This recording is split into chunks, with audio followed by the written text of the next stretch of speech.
வணக்கம்.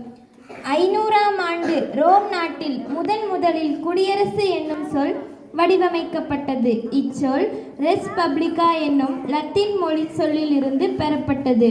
இதன் பொருள் பொது விவகாரம் என்பதாகும். இந்திய அரசியல் அமைப்பு சட்டம் செயலாக்கத்திற்கு வந்த நாள்தான் குடியரசு தினமாக கொண்டாடுகிறோம். இந்திய அரசியல் அமைப்பு 1949 நவம்பர் 24 பாராளுமன்றத்தால் ஏற்றுக்கொள்ளப்பட்டு 1950 ஜனவரி 26ஆம் நாள் நடைமுறைக்கு வந்த அன்று இந்தியா தன்னை ஒரு குடியரசு நாடாக அறிவித்தது. டாக்டர் அம்பேத்கர் தலைமையில் இந்தியா அரசியலமைப்பு சாசனம் எழுதப்பட்டது. இது மக்களாட்சியை குறிக்கோளாக கொண்டு நிறைவேற்றப்பட்டது. மக்களாட்சியை ஆங்கிலத்தில் டெமோக்ரஸி என்பர்.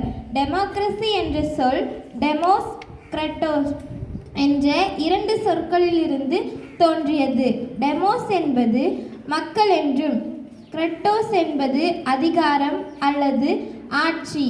மக்களாட்சி என்று முன்னாள் அமெரிக்க குடியரசுத் தலைவர் ஆப்ரஹாம் லிங்கன் கூறுகிறார். தற்போது உலகில் உள்ள பெரும்பாலான நாடுகளில் இந்த முறையே கையாளப்படுகிறது. பொதுவாக ஒரு நாட்டின் மக்கள் தங்களின் கருத்துக்களை தேர்தல் மூலம் பதிவு செய்து தங்கள் பிரதிநிதிகளை தேர்ந்தெடுக்கின்றனர். எல்லோரும் ஓர் குலம், எல்லோரும் ஓர் இனம், எல்லோரும் இந்திய மக்கள் என்ற மகாகவி பாரதியாரின் வரிகளுக்கேற்ப சாதி, மதம், மொழி கடந்து இந்திய மக்கள் கொண்டாடும் தேசிய விழா குடியரசு தினமாகும். சுதந்திர இந்தியாவில் முதல் குடியரசுத் தலைவர் டாக்டர் ராஜேந்திர பிரசாத் ஆவார். வேற்றுமையில் ஒற்றுமை வலுவாக்கும் குடியரசு தினத்தை போற்றி கொண்டாடுவோம். இளைஞர்கள் கைகோர்த்து நம்பிக்கை கொடிபிடித்து குடியரசை போற்றுவோம்.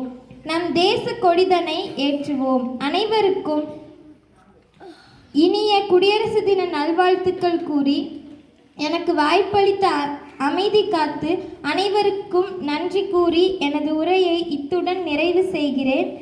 நன்றி, வணக்கம்.